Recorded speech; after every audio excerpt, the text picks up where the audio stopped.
estamos em Tábiga, o lugar que se acredita ter sido o lugar onde Jesus teria multiplicado os pães e peixes. Nesse lugar tem sido venerado por muitos cristãos, dão destaque até a uma certa pedra onde Jesus teria colocado.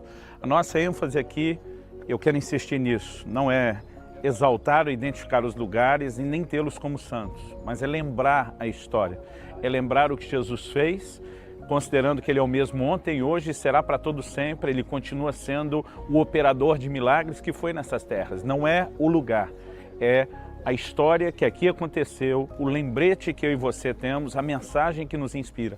Aqui do lado de trás nós temos uma igreja, a igreja heptagonal. Ela foi levantada como uma forma de honrar e venerar o lugar e aqui se prestar culto.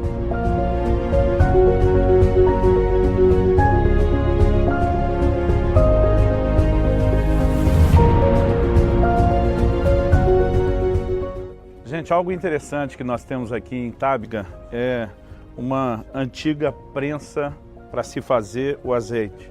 Você colocava as azeitonas aqui e rolava essa pedra em cima para poder conseguir extrair o azeite, né, o óleo da oliva. Isso também nos passa uma mensagem interessante, que a unção ela tem muito a ver também com o quebrantamento. Muitas vezes Deus nos permite passar por situações onde nós somos literalmente prensados e Ele consegue extrair o melhor de nós.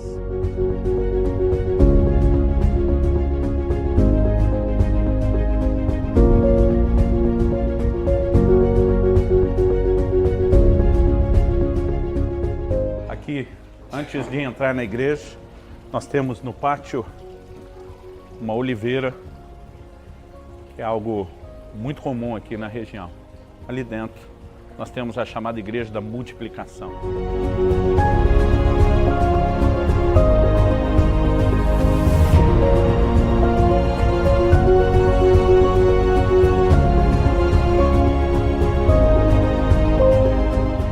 A palavra de Deus nos dá alguns detalhes de muitas vezes as multidões que vinham para ouvir Jesus e serem ministradas por Ele, deles se assentando para ouvi-lo.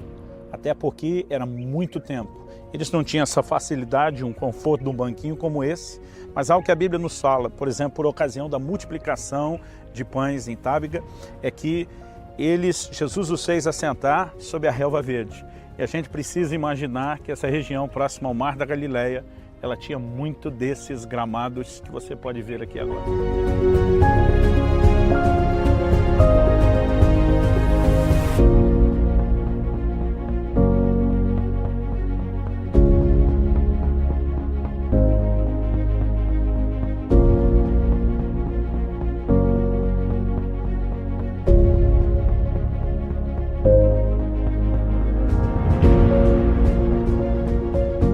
Independente de ser ou não o lugar certo e preciso onde aconteceu, algo que a gente pode dizer, se a precisão não é exata, nós estamos muito perto. O cenário não é muito diferente daquilo que o Senhor Jesus teve e lidou. E é emocionante estar num lugar desse. Não acredito que ele seja mais sagrado do que outros, mas nos ajuda a ambientar-nos melhor, com uma consciência talvez mais clara do que eram os cenários, as distâncias de onde Jesus falou e aonde Ele ensinou.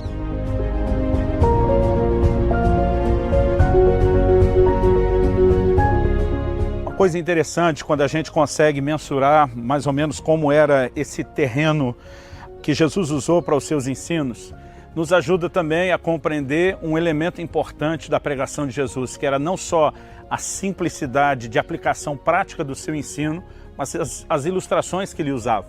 Quando ele dizia, olhe para as aves do céu, ele estava falando de um ambiente onde as pessoas conseguiam ver isso. Quando ele dizia, olhem para os lírios do campo, ele estava num ambiente onde as pessoas conseguiam ver isso. E Jesus conseguia, com uma didática extraordinária, transmitir as verdades do reino de Deus.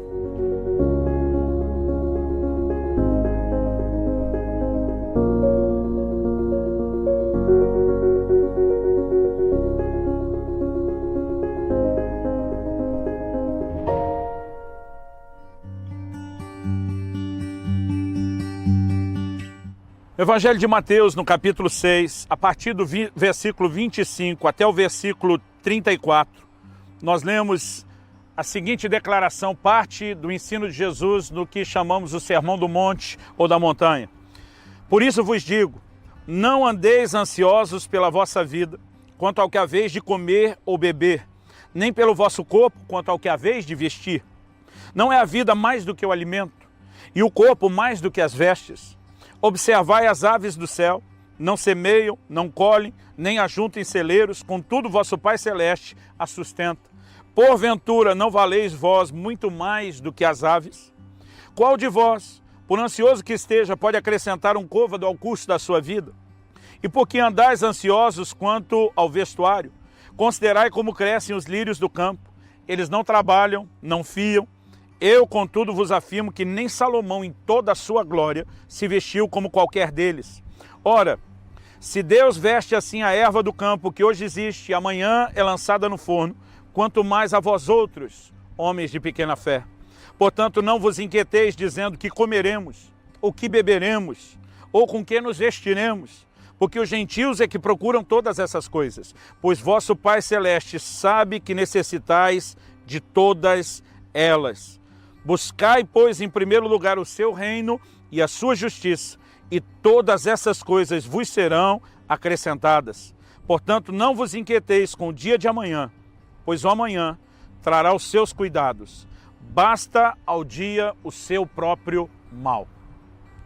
Nesse trecho do discurso de Jesus e do seu sermão, nós aprendemos algumas verdades que são importantes para o nosso relacionamento com Deus, que deve ser um relacionamento de fé e não de ansiedade. Eu quero usar essa frase de Jesus sobre não andarmos ansiosos. A declaração dele é muito clara, é muito específica. Não andeis ansiosos. Nós precisamos entender que não deve haver lugar para a ansiedade na nossa vida. O que deve haver é a confiança. Jesus fala daqueles que estão em ansiedade e ele os relaciona como homens de pequena fé. E nós precisamos entender que se o justo viverá da fé, se todo o nosso relacionamento com Deus é baseado em fé e a ansiedade, ela trabalha na contramão da fé, nós não podemos andar em ansiedade. Precisamos aprender a andar em fé. Mas para que a gente entenda essa declaração do Senhor Jesus, em primeiro lugar, nós precisamos reconhecer algumas verdades. A primeira delas é que a ansiedade ou estar ansioso não resolve absolutamente nada. O Senhor Jesus diz: qual de vocês, por mais ansioso que esteja, pode acrescentar um côvado ao curso da sua vida? O côvado era uma medida de aproximadamente meio metro. Alguns, às vezes, diziam que era a distância do cotovelo até a ponta da mão. O Senhor está dizendo, na sua jornada, na sua caminhada, sua ansiedade não vai acrescentar sequer meio metro nessa sua caminhada. Ou seja, Jesus está dizendo, a ansiedade é inútil. Agora, entenda, ele não está dizendo que nós não temos responsabilidades. São duas coisas completamente diferentes. Eu posso viver consciente da minha responsabilidade sem ser oprimido pela ansiedade. Quando falo de responsabilidade é porque a palavra de Deus nos ensina a fazer a nossa parte. Jesus não está dizendo que a semelhança do lírio, do campo ou das aves a gente não precisa trabalhar. Está dizendo, se eles que nem trabalham, têm o Pai que cuida deles, tem uma brevidade de vida. A erva existe hoje, é lançada no forno amanhã e diz, vocês valem muito mais do que eles. Jesus está dizendo, se a natureza chama a atenção de Deus, se animais e plantas são importantes aos olhos de Deus e tem o valor de Deus dar a eles o devido cuidado, Jesus está dizendo, quanto mais vocês, que foram criados por Deus, a sua imagem e semelhança, para refletir e manifestar Deus e a sua natureza na terra. No entanto, é importante que a gente faça uma distinção. As aves não trabalham porque nunca receberam a ordem e o comissionamento de trabalhar. Os lírios do campo não precisavam fazer isso. Mas algo que foi dito ao homem desde o início é que ele trabalhasse. Desde o primeiro homem, Adão, nós encontramos o registro de que Deus o estabeleceu no jardim para cuidar dele e para o lavrar. O homem tinha a responsabilidade de trabalhar.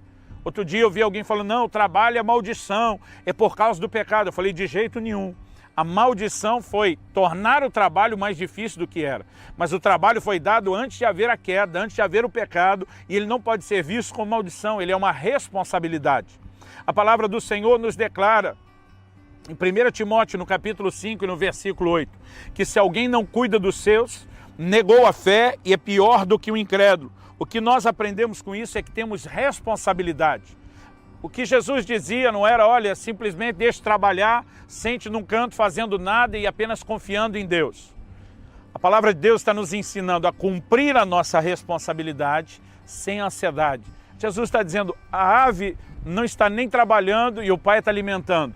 Quanto mais vocês, que além de serem importantes aos olhos de Deus, ainda estão cumprindo com a sua responsabilidade. Nós podemos viver a responsabilidade sem ter o peso ou a carga da ansiedade. Então Deus não está falando contra planejamentos, nem contra sonhos, Ele está falando da opressão da ansiedade.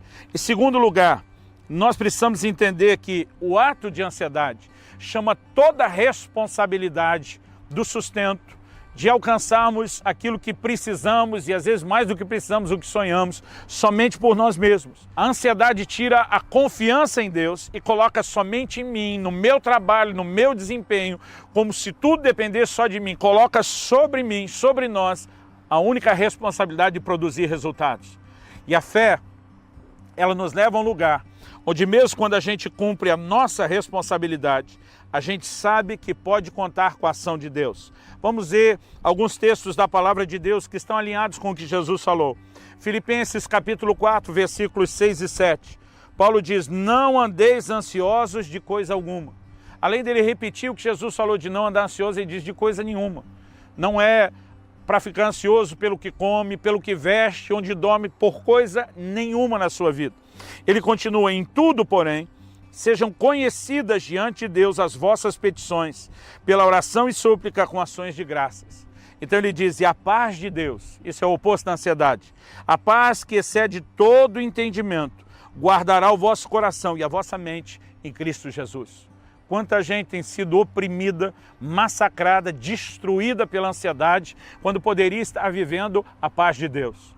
A paz que se obtém quando fazemos de Deus a nossa fonte, quando reconhecemos que não podemos conseguir tudo sozinho, que mesmo cumprindo a nossa responsabilidade podemos confiar para que Deus nos leve além dos resultados que teríamos fazendo a nossa parte. Sim, é isso mesmo. A nossa fé e confiança não é sentar para fazer nada, deixando de cumprir a nossa responsabilidade, mas também só cumprir a responsabilidade, esperando que vamos alcançar tudo sozinhos, exclui Deus. Uma atitude exclui a nossa responsabilidade, a outra exclui Deus. Há um lugar de equilíbrio onde combinamos as duas coisas. No Salmo 127, versículos 1 e 2, nós lemos, se o Senhor não edificar a casa, em vão trabalham os que edificam. Se o Senhor não guardar a cidade, em vão vigia a sentinela. Inútil vos será levantar de madrugada, repousar tarde, comer o pão que penosamente granjeastes, pois aos seus amados ele o dá enquanto dorme. A palavra de Deus não está dizendo que não deve haver sentinelas na cidade. Está dizendo que se Deus não guardar, o trabalho do sentinela é inútil. Agora, não é porque podemos contar com Deus que a gente deixa de ter sentinela. A Bíblia está dizendo, se o Senhor não edificar a casa, em vão trabalham aqueles que edificam. Não significa que nós não temos a nossa responsabilidade na edificação da casa. E aqui não falo só de construir o lugar onde mora, mas a família. Mas nós devemos contar com a participação de Deus. Fazemos a nossa parte crendo que haverá também a cooperação e a participação de Deus. Vamos voltar na responsabilidade de trabalhar para produzir sustento. O texto diz, inútil vos será levantar de madrugada, cedo, repousar tarde, que é trabalhar de sol a sol, comer o pão que penosamente granjeastes. Aos seus amados ele dá enquanto dorme. Deus está dizendo, eu quero te levar além do fruto do seu próprio esforço. Eu quero te fazer chegar num lugar que você não chegaria sozinho, que você não alcançaria só pelo seu esforço, pela sua dedicação ou pelo cumprimento da sua responsabilidade. É disso que Deus está falando. Em Deuteronômio, no capítulo 8, no versículo 18, a Bíblia diz, não digas, pois, no teu coração, a minha força e o poder do meu braço me adquiriram essas riquezas. Antes te lembrarás do Senhor teu Deus, porque Ele é o que te dá força para adquirir as riquezas, para confirmar a sua aliança que, sob juramento, prometeu a teus pais, como hoje se vê. O Senhor está dizendo, não fique achando que foi você. Quando você tiver prosperado, é lógico que você fez a sua parte, mas Deus está dizendo, não se ache. Não foi só o cumprimento da sua responsabilidade, foi minha graça, foi o meu favor, foi a minha cooperação. Não andar ansioso significa não deixar de cumprir minha responsabilidade, mas ao mesmo tempo confiar na graça, no favor de Deus e naquilo que Ele deseja fazer. Agora, quando Jesus está falando sobre ansiedade, Ele está falando principalmente sobre alguém que exclui Deus, não só da sua proteção, do seu sustento, mas coloca toda a sua energia num estilo de vida, como se o seu sustento e sobrevivência dependesse só de si e ele viver somente para essas coisas. Quando Jesus diz, busque em primeiro lugar o reino, Ele está dizendo, valorize aquilo que é importante na perspectiva espiritual. Valorize aquilo que é eterno. Não viva apenas para acumular tesouros na terra. Separe parte do seu tempo para juntar tesouros no céu, mesmo que talvez isso signifique ter um pouco menos aqui na terra do que você gostaria de ter. O Senhor está falando de foco, Ele está falando de atenção e não só do elemento confiança. É lógico que a ansiedade é a ausência de confiança. É lógico que a confiança significa ter a paz que excede o entendimento. Eu tenho dado ao longo da minha caminhada passos de fé. Teve momentos onde abri mão de toda e qualquer forma de sustento, dando passos de obediência a comissões que Deus me deu. E eu percebi muita gente à minha volta ficar assustado e preocupado com aquilo que parecia ser uma loucura. E muitas vezes alguns perguntavam, você não tem medo? Eu disse, olha, tem uma paz que excede o entendimento. Minha lógica, minha razão tenta me colocar num lugar de ansiedade, mas a convicção do cuidado de Deus me traz uma paz sobrenatural que eu não consigo te explicar. A fé e a confiança nos levam a esse lugar de descanso. O livro de Hebreus diz, nós os que cremos entramos no descanso. Há um lugar de fé onde a ansiedade não consegue nos oprimir, onde ela não consegue nos massacrar. E eu e você precisamos entrar nesse lugar de fé.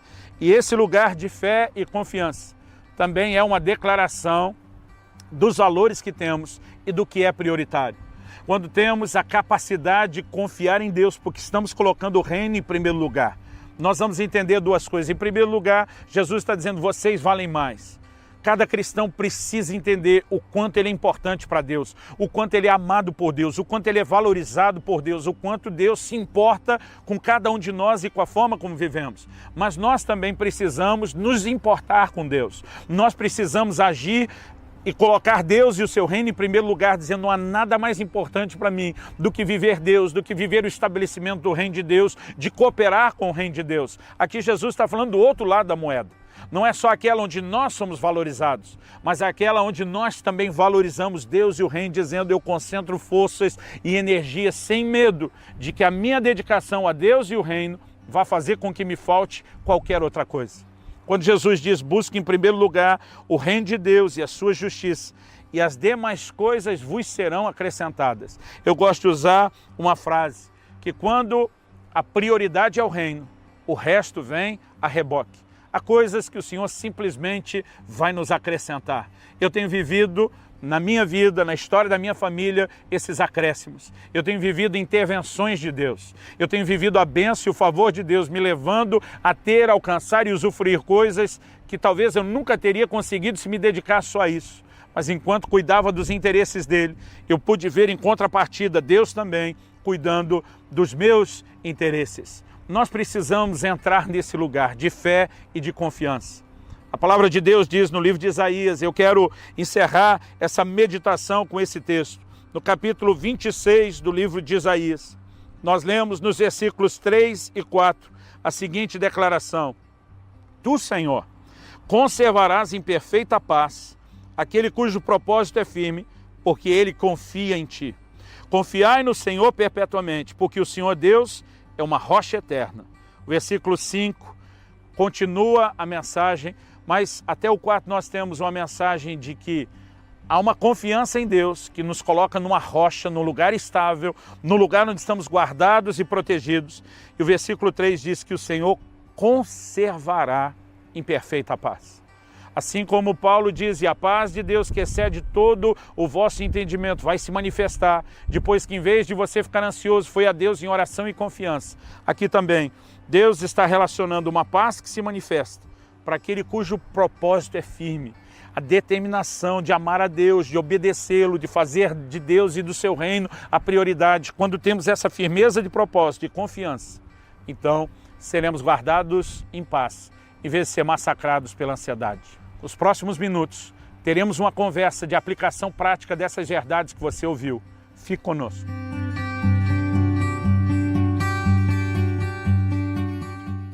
Nós vimos a declaração do Senhor Jesus sobre não andarmos ansiosos, ou como a ansiedade não resolve nada na nossa vida e, além de não resolver, ela chama tanto a responsabilidade sobre nós que praticamente suprime Deus e nós não podemos de forma alguma deixar Deus de fora, né? Até porque quando o priorizamos, é Ele que vai nos ajudar a ir além da nossa capacidade. Agora, algo que tem tudo a ver com o não andar ansioso pelas coisas naturais, algo que tem tudo a ver com colocar Deus em primeiro lugar, é um princípio bíblico chamado contentamento. A palavra de Deus fala muito a respeito disso. Eu acredito que o contentamento é algo poderoso, né? A gente deveria olhar para o contentamento como algo que blinda e protege o nosso coração da ansiedade. Por quê? Tem tanta gente que não consegue se satisfazer com o que tem, sempre quer mais, e a ansiedade é uma bola de neve, ela vai aumentando à medida que os desejos também aumentam. Agora, por outro lado, o contentamento, além de prevenir o nosso coração em relação a se dedicar à ansiedade, ele vai ter certamente um outro efeito, que é colocar o reino em primeiro lugar, né? Viver intensamente em Deus é mais importante do que apenas conquistar as coisas. E eu olho para a palavra de Deus, eu vejo mensagens extraordinárias sobre esse contentamento, que é algo tão importante, que é algo tão necessário. Aliás, lá em 1 Timóteo, no capítulo 6, a Bíblia diz, de fato, grande fonte de lucro é a piedade com o contentamento, né? A palavra de Deus fala sobre os tesouros no céu, que a gente enxergar mais do que o tesouro terreno. E aqui a Bíblia está dizendo, uma fonte de lucro é a piedade, a nossa fé, a nossa devoção em Deus, seguida do contentamento. Isso vale mais do que o próprio dinheiro, né? Aliás, o apóstolo Paulo diz assim, nada temos trazido para o mundo, nem coisa alguma podemos levar dele. Ele diz, tendo sustento e com que nos vestir, estejamos contentes, né? A palavra de Deus diz, conseguindo o mínimo, nós já podemos estar satisfeitos com isso. Isso não significa que Deus não possa nos dar mais, significa que a meta de vida não é necessariamente ter mais do que isso. Agora não é fácil, né, no nosso dia a dia exercitar, né, realmente se lançar a ansiedade aos pés de Jesus, porque é um desafio. É um desafio, é para todo dia, né? E quando a gente se depara com tantas coisas, não só na questão financeira, mas tantas dúvidas e medos e coisas que nos tiram desse lugar de descanso, a gente precisa voltar. Lá em Filipenses 4, 6 e 7, a palavra fala que quando a gente faz esse exercício de lançar a ansiedade, Deus vai nos visitar com uma paz que excede o entendimento, é uma paz sobrenatural que vem dele. Então a gente precisa também ser praticante dessa verdade, trazendo para o dia a dia de uma forma bem prática, é isso, né? Você se vê tomado por uma ansiedade em questões de contas, de desafios ou qualquer outro temor, você vai lançar sobre ele, você vai abrir mão disso, sabendo quem ele é na tua vida, que ele é um Deus que cuida, e você vai poder provar. É maravilhoso estar nesse lugar. Quantas vezes a gente, né, deu passos de fé tão grande. O meu marido é um homem que me desafia a crescer nessa área, assim, de realmente ser sensível às necessidades das pessoas, ou mover em favor do reino. E às vezes eu queria me agitar e falar, ai, será que era bom fazer isso? Mas a gente aplicava essa verdade, eu apliquei na minha vida tantas vezes, e Deus vem com uma paz maravilhosa. Nós temos vivido essa paz que excede todo entendimento, o nosso entendimento e o dos outros. Fala, minha filha. Perdão. E realmente é um desafio, naturalmente falando, estar nesse lugar de não andar ansioso, mas pela graça do Espírito Santo, em intimidade com Jesus, nós sabemos que a alegria, a gratidão é uma marca da vida do cristão. Porque quando nós percebemos, quando nós nos damos conta diariamente do amor que Jesus tem por nós, sabe, de pensar que o que Deus tem de mais importante Ele ofereceu para nós, que é Jesus. O amor dele é tão intenso pela minha vida e pela sua vida. Então, ter esse reconhecimento, andar nesse lugar, vai fazer com que isso seja um desafio muito menor. É verdade, porque a ênfase de Jesus, ela é também no valor que nós temos aos olhos de Deus, né? Ele está dizendo, olha, vocês valem mais do que as aves, vocês valem mais do que o lírio, né? E a gente precisa reconhecer esse lugar que temos aos olhos de Deus, porque alguns até sabem que Deus tem o poder de suprir, mas eles não conseguem acreditar que eles são alvos desse amor, dessa bondade e desse desejo de provisão. Então, a fé nos leva a enxergar a bondade de Deus, mas também nos leva a enxergar o valor e a importância que nós temos aos olhos dele.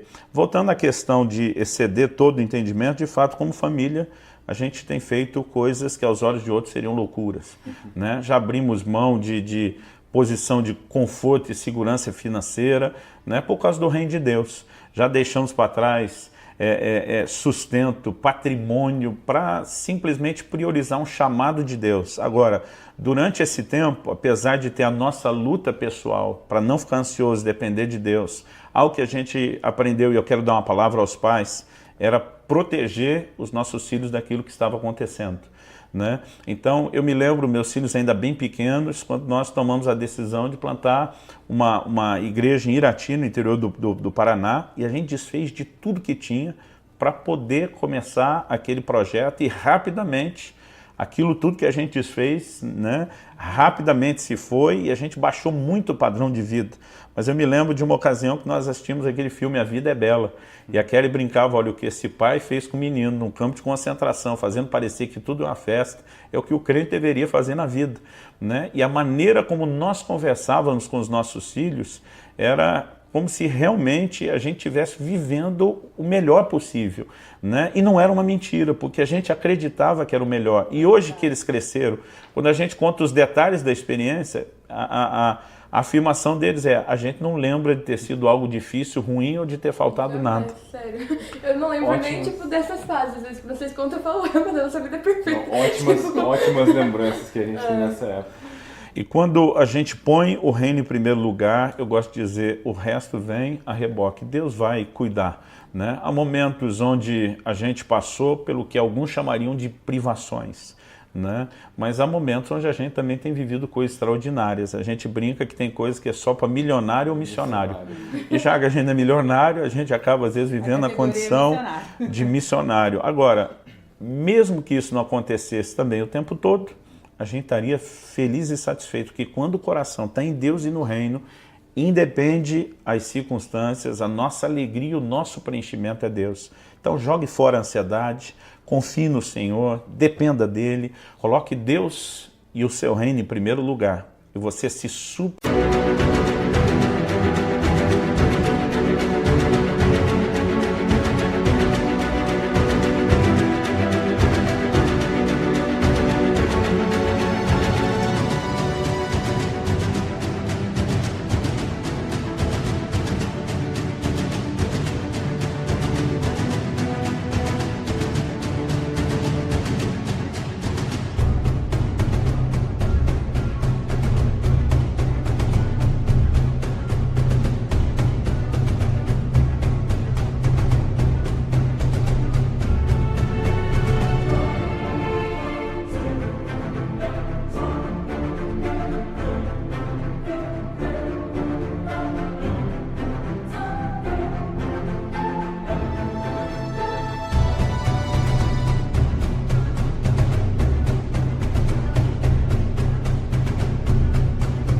com um lugar onde você pode chegar, um lugar onde você jamais conseguiria chegar sozinho.